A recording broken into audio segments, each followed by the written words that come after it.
Relaxation is the true detachment. Every other moment, you die 1,000 deaths of suffering in endless wanting. When I say relaxation is the true detachment, I do not mean the kind of relaxation that comes after a massage or a vacation.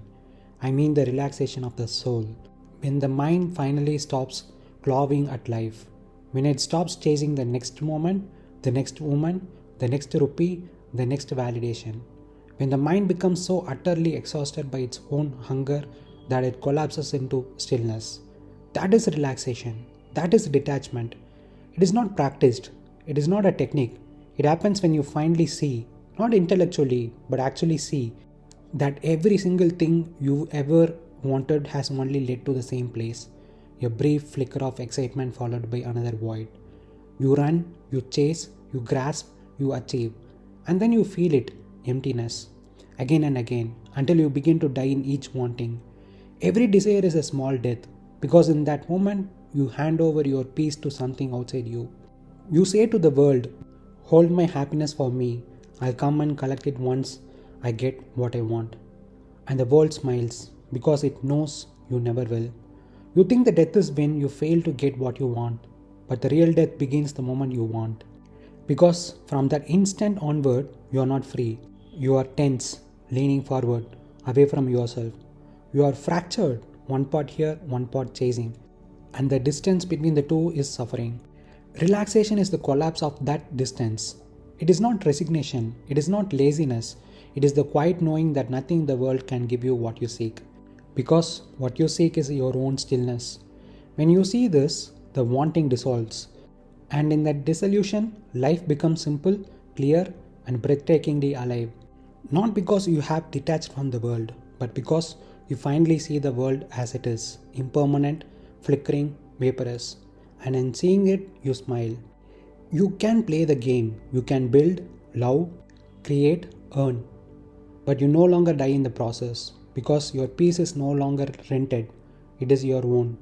Listen carefully, let us go deeper. Relaxation is not something you do. It is what remains when the mind no longer struggles to own, to prove, to become. It is the natural fragrance of understanding. Detachment is not that you own nothing. Detachment is that nothing owns you. Because you may own a house, a car, a business, a lover, yet none of them live inside you. None of them possess your peace. You can touch them, use them, lose them, and remain untouched. That is true detachment. True detachment is not about avoidance, it is about seeing. When you see clearly that everything you cling to is vaporous, that every pleasure, every achievement, every relationship is transient, the grip simply drops. And when the grip drops, what remains is a quiet, effortless relaxation. In that relaxation, you are no longer bargaining with life. You are no longer saying, if I get this, I will be happy. You have stopped handing over the knife. And because you have stopped handing it over, there is no one left to wound you. Then you can love deeply, you can create passionately, you can even fail gloriously, but nothing owns you, and therefore nothing can kill you. That is what it means when I say relaxation is the true detachment. It is not freedom from the world, it is freedom within it. But understand this, detachment is not a strategy to avoid suffering, because if you are detached to avoid suffering, you are still owned by fear. And fear is another form of wanting peace, wanting safety, wanting not to hurt, which means you are still entangled, you are still dying. The mind keeps bargaining, it keeps whispering, maybe I can keep the chase and still be peaceful, but you can't. Let us look directly, not philosophically, not spiritually, simply factually. You want a beautiful girl, you want to make a lot of money, you want to become something. This is not wrong, this is simply the human condition, the default setting of the machine. But look closely. Every time you want, you become dependent. Every time you imagine, you hand the world the knife. From that moment, your peace is no longer yours. It is rented from the girl or the salary or the approval of others. And when the rent is not paid, when she doesn't reply, when the job doesn't pay enough, when someone else gets ahead, you die. Tiny deaths, thousands of them. Understand this. The suffering is not in not getting what you want. The suffering is in the wanting itself. Because the moment you want, you already announced that what I am right now is not enough. That statement, that internal declaration of insufficiency is the birth of torment. So you see, It's not the girl who tortures you. It's not the lack of money that tortures you. It is the internal belief that without them, you are incomplete. That belief, not reality, is the executioner. It kills you 1,000 times a day. Even if you get the perfect girl or great money, you will still suffer. This is the mirage. Because desire never ends. It only changes costume. You get the girl and fear losing her. You get the job and crave the promotion. You make a crore and dream of 10. It is infinite hunger wearing infinite faces. The ego's game is not to reach the finish line. Its game is to never allow you to cross it. Because if you ever felt truly content, it would die. So it keeps moving the goalpost. Every time you reach one, it says, not yet, just a little more. And you obey because you are afraid to stop. Stopping feels like death. But it is the only death that frees you. You genuinely don't want to seek results. You want to do it for its own sake. That is the fragrance of truth. That is the scent of sanity. Because the man who acts for its own sake has stepped out of the transaction. He is no longer saying, I will give you my peace if you give me success. He has stopped bargaining. He acts from silence. That is what I call dying to the ego. It is not a mystical ritual. It is simply seeing the bargain so clearly that you drop it. Even if you are king of the planet, the mind will still desire Mars. That is its nature. You cannot fix it. You can only see it. And in seeing, you stop obeying. The ego is like a con artist. Once you recognize the con, it can no longer cheat you, even if it still whispers. So, yes, go to work, build, earn, love, but not as a beggar, not as a hostage, not with the hope that one day I will finally be enough. Do it because it is true. Do it because it is right in front of you. Do it because creation itself is beautiful, but never again do it as a transaction for peace. The ego will not die politely. It will scream, bargain, seduce. It will say, but if I don't chase, I will become lazy. I will be nobody. Ignore it. Let it die. Because the truth is, you already are nobody. The rest is theater. And the theater is the cause of your exhaustion. So, yes, better to die to the ego once, to feel the sharp, clean pain of letting go of the illusion, than to keep dying 1,000 filthy deaths, choked by your own desires. If you truly desire once, you can walk through the marketplace, see the glitter, see the beauty, see the woman, see the money, and smile. Not because you've renounced them, but because they no longer own you. That smile is freedom. That is the silence you are seeking. That is the life beyond dependence. You are not wrong to want money. You are not wrong to want a woman. You are only suffering because you want them for the wrong reason. You don't want her because you love her. You want her because someone rejected you. You don't want money because it is useful. You want it because someone else has it. So, what you actually want is not her or money. You want to win the comparison. You want to prove I am enough. That is why you are dying. Let me show you how the deaths happen. You wake up and remember that girl. You imagine her life, her wealth, her rejection of you. Your stomach tightens. Death 1. You scroll on Instagram or you see a trend on X. You see a couple. She is pretty, he is rich. You imagine her laughing the same way someone once laughed with someone other. Death 2. You hear that a cousin got a promotion, bought a car. You smile on the outside, but inside a voice says, he is ahead of you. Death 3. You apply a job, they don't reply. The mind screams, you are falling behind. Death 4. You finally get an interview. You walk in. They look at you like you are not important enough. Death 5. You get a job for 20,000 rupees. You feel smaller when relative ask, what are you doing these days? Death 6. You start earning 1 lakh. You feel relief for a moment. Then you see someone earning 2 lakh. Death 7. You get married to a beautiful girl. Someone else marries a more beautiful one. Death 8. You buy a car. Your friend buys a better one. Death 9. And this goes on. Death after death after death. Until your entire life becomes a funeral of comparisons. You are not living. You are constantly measuring, competing, proving. And each time you fail to be the best, you die again. When I say by doing it because creation itself is beautiful, because it is right in front of you, because it is true, not as a transaction for peace. I mean this. You are alive right now. You have a mind, hands, energy, intelligence. You can build, write, sell, create, teach, help. The act of creating, the act of doing something real, is sacred by itself. It is life expressing itself through you. When you work from that place, you are not bargaining. You are not saying, I will do this only if it makes me rich. You are saying, I will do this because it is true, because it is what life has placed in front of me. You are not chasing the fruit, you are simply cultivating the soil. You are not begging the world to reward you. You are giving because giving is beautiful. That is freedom. That is what I meant when I said, do it because it is true. Never again do it as a transaction for peace. Because when you do things to earn peace, you lose peace. Every result becomes another exam. Every outcome becomes another judge. But when you do things because they are true, peace is already present. You don't need to earn it. You begin from peace, not chase it. Let's assume you get a job. You start working for 20,000 rupees. For a few weeks, you will feel light. Then the whisper will return. When will I make 1 lakh? If you obey that voice, the 1,000 deaths begin again. Because the ego does not care about the number. It only cares about being more than someone else. So 20,000 will become 1 lakh. 1 lakh will become 10 lakh. 10 lakh will become 1 crore. And you will die 10,000 deaths on the way.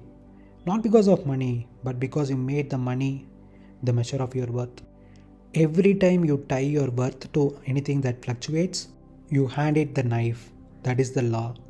So, what is the alternative? To see clearly, to understand that nothing outside you can complete you, to work, to love, to earn, but to do it without bargaining. When you work from love for the work itself becomes meditation. When you create from truth, it gives peace, whether or not the world claps. That is what I meant when I said, because creation itself is beautiful. It means that to create, to build, to move, to act is life's natural joy. You don't need a result to justify it.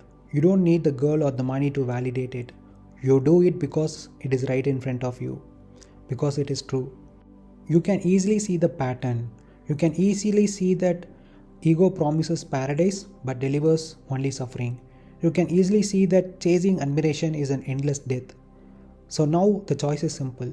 You can continue dying 1,000 small deaths every time someone rejects you, every time someone earns more, every time the world does not applaud, or you can face one clean death, the death of the ego, the death of the need to prove. That single death will set you free. Then you can walk among the rich, you can walk among the beautiful, you can walk among the successful and smile because you are no longer a slave in their theater. You will still earn, you will still love, you will still build, but you will not bleed for it.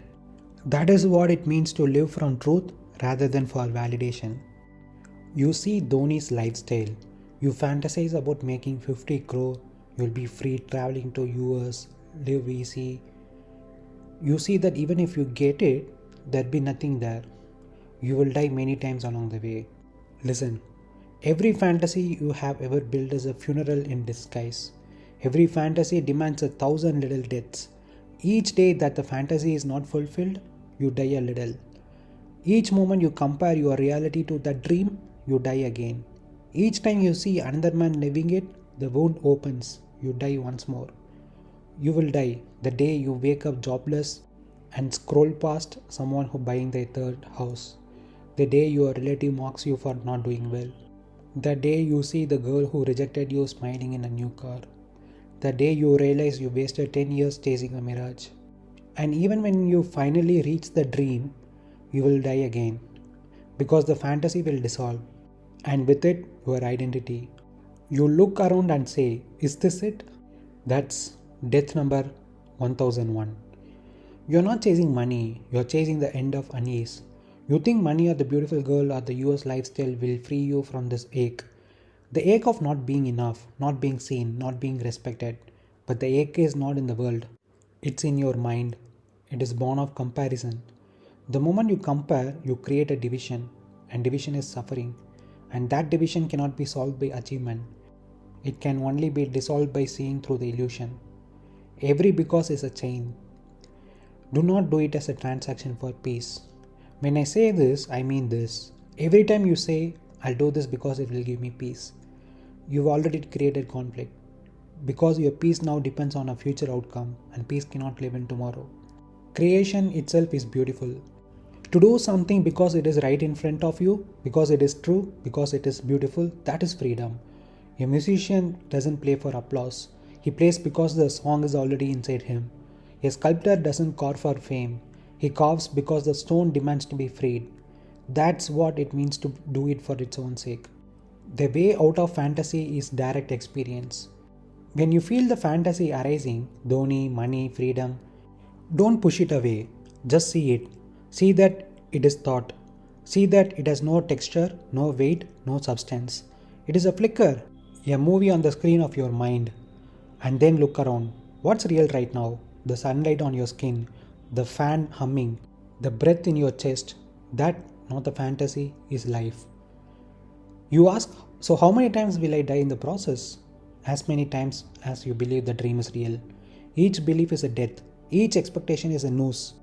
Each craving is a tombstone. When you see through the illusion, death ends. You may still work, build, earn, but there is no one chasing, only doing, only creation. And creation is timeless. So, what should you do? Not escape the world, but see it for what it is. Start your work, earn, build, love, but not for peace, from peace.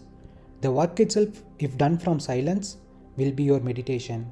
The business, the writing, the sales, the gym, all of it can be beautiful when not used to get somewhere. When the getting dies, you are born. Now let's walk through a 12-year fantasy step by step and let's watch how you die in every corner of it.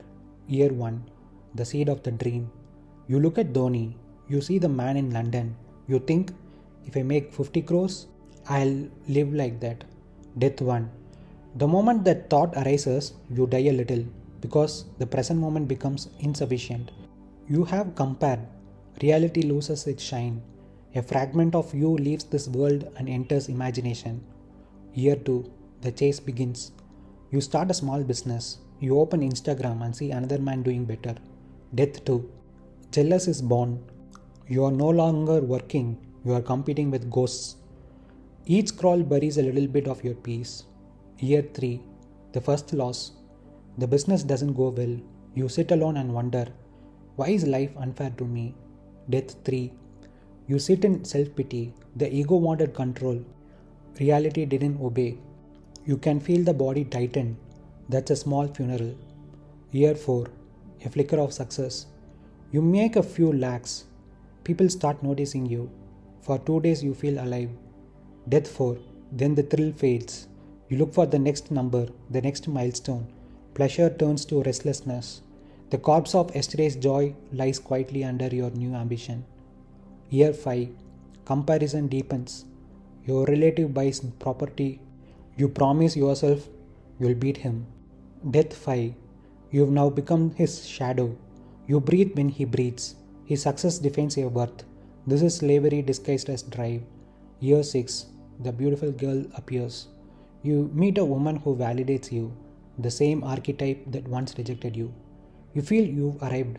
Death 6. Because the moment she loves you, fear is born, fear of losing her. You cannot sleep the same way again. You guard, you perform, you edit yourself. You die into anxiety. Year 7. The bigger break. Money starts flowing. You buy the car, the apartment, the travel tickets. Death 7. Pleasure becomes routine. The car smell fades. The hotel breakfast tastes like every other. The high is gone. The mind whispers, what next? You die into boredom. Year 8. The mirror. You see yourself in the mirror, older, still unsatisfied. You have everything you wanted, but the unease remains. Death 8. You realize you have not lived. You have only chased. The face looking back at you is the face of a man who never arrived. Year 9 to 12. The collapse. You try new projects, new toys, new pleasures. You travel like Dhoni, stay 2 months in the US. It looks peaceful from the outside. Death 9. Every new country, the same emptiness follow you. You realize the geography changed, not you. You carry the same restlessness in a different climate. Death 10. You begin to fear stillness. Because when the movement stops, the truth appears. There was never anything there. All the striving was a story the mind told itself. Final death, the truth. One morning you wake up, wealthy and tired. You sit on a balcony in Los Angeles and the thought comes, so this is it? Death 11. The entire fantasy collapses. The child who begins this journey, the one who wanted to prove, to show, to be seen, dies completely. What remains is silence. So, what was the illusion? That fulfillment lies in time. You kept postponing peace to the future, but time can only deliver experiences, not freedom. That comparison can end through victory. Comparison feeds on victory, it grows stronger. That outer wealth equals inner ease. The body can rest on a luxury bed, the mind cannot. The only life beyond death, to act without transaction, to create, build, speak, not to get, but because it is true right now. Then there is no year 1 to 12. There is only this moment, fully alive, without comparison. And in that, death ends. Let's go even deeper now. Why it is a fantasy in the first place? Anything that exists only as an image in your head is fantasy. A picture of the balcony in Los Angeles, the woman by your side, the bank balance, all of that is mental cinema. It feels real because the nervous system fires as you imagine it. The body releases small doses of dopamine. You feel a small thrill. That thrill is mistaken for truth. But it's no more real than a dream that excites you at night. When you wake up, it disappears. That's what all human ambition is, a waking dream. The difference between truth and illusion. Truth is immediate. It exists now as sound, sight, breath, sensation. Illusion is postponed. It says, one day when I get there, I will be happy. Truth has no storyline. Illusion always needs a storyline. I will start the business, I will make crores, I will travel. Truth is silent. Illusion is loud. It talks to you all day. Why even after reaching it, there is nothing there? Because the joy you imagine was never in the object. It was always in the cessation of craving. For a brief moment, when you finally get what you want, the mind becomes quiet. That silence feels like bliss. But the ego mistakes that silence to mean, the thing gave me happiness, so it begins the next chase. The cycle is endless. Desire, chase, brief silence, new desire. And each turn of the wheel adds another death. How to see the illusion while it's happening? Whenever the fantasy arises, I'll be rich, I'll travel, I'll be admired. Don't fight it. Don't try to stop it. Just watch it. See that it's made of thought.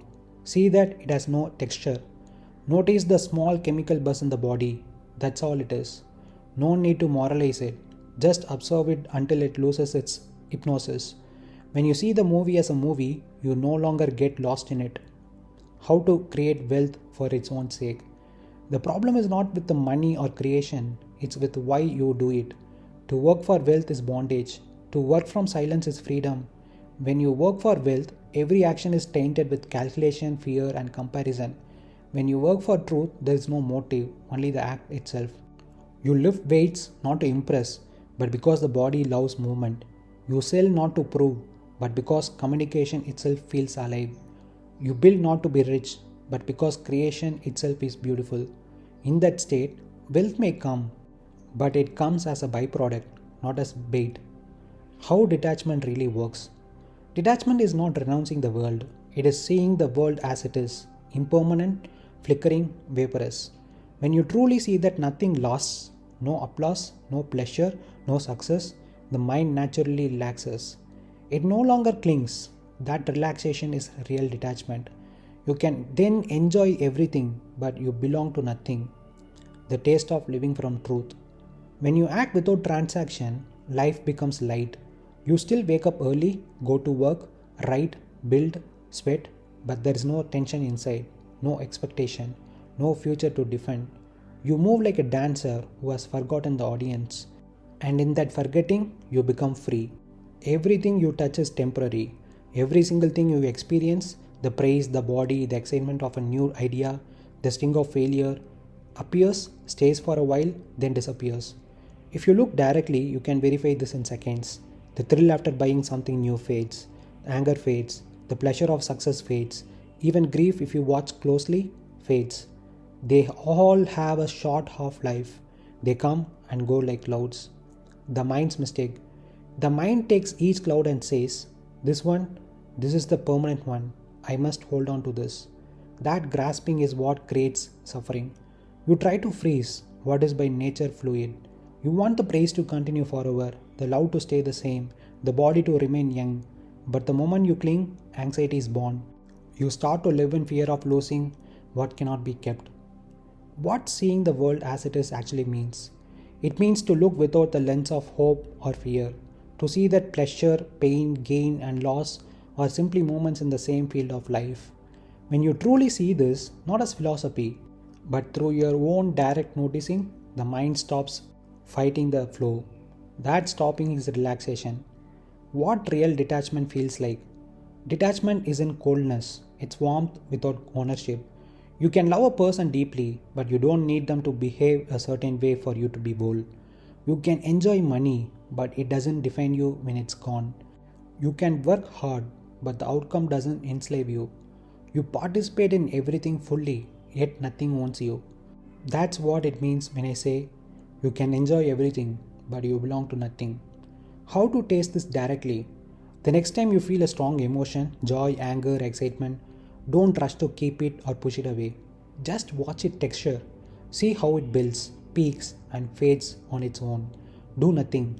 In that seeing, you understand impermanence, not as a belief, but as a lived fact. And once that's clear, clinging loses its power. Then you are in the world, yet free of it, moving through life like wind through an open field, touching everything, carrying nothing. When I say every time you want, you become dependent, I don't mean you must stop doing things or stop enjoying. It means the moment your peace depends on something outside you, you've handed the steering wheel away. The first want, recognition. You tell yourself, when I am a CEO, people will finally respect me. From that instant, your worth is no longer your own. You placed it in the hands of people's opinion. When they praise you, you rise. When they ignore you, you fall. That's death one, the death of inner stability. The second want, wealth. You decide, if I reach a certain number, I'll relax. Now every dip in revenue, every delay threatens your peace. You wake up at night checking numbers. You are not living, you are being lived by your anxieties. That's death too, the death of rest. The third want, love or approval. You find someone whose attention makes you feel alive. When they text, the world brightens. When they don't, it darkens. Your mood is rented from another human being. That's death 3, the death of freedom. The fourth want, permanence. You think, I built enough, I want it all to last. But everything in existence moves and changes. Trying to stop that movement is like trying to hold sunlight in your hands. Fear of loss begins to own you. That's death 4, the death of peace. What handing the knife to the world means. Each time you believe something must go a certain way for you to be okay, you place a knife in the world's hand and say, please don't move this. If you do, I'll bleed. And because the world always moves, you bleed again and again. The way out. See the movement as it happens. Notice the moment you say, I need. Pause there. Feel how the body tightens. That tightness is the signal that dependence has begun. If you can stay with the raw sensation of that wanting without chasing or resisting, it loses its grip. Then you act, build, speak, love, but you no longer need the outcome for peace. That is the beginning of real independence, doing fully, enjoying deeply, yet belonging to nothing. So here's the core takeaway. Every time you want something, money, recognition, love, approval, success, you hand over your peace to the world. You say, hold this for me. And from that moment, the world can hurt you. Each new desire becomes a small death. The death of stillness when comparison begins. The death of joy when expectation replaces creation. The death of freedom when the outcome owns you. The death of peace when the world decides how you feel. You may reach the balcony in Los Angeles, the title of CEO, the dream bank balance, but you'll find it empty because the joy was never in the object. It was in the ending of desire for a brief moment.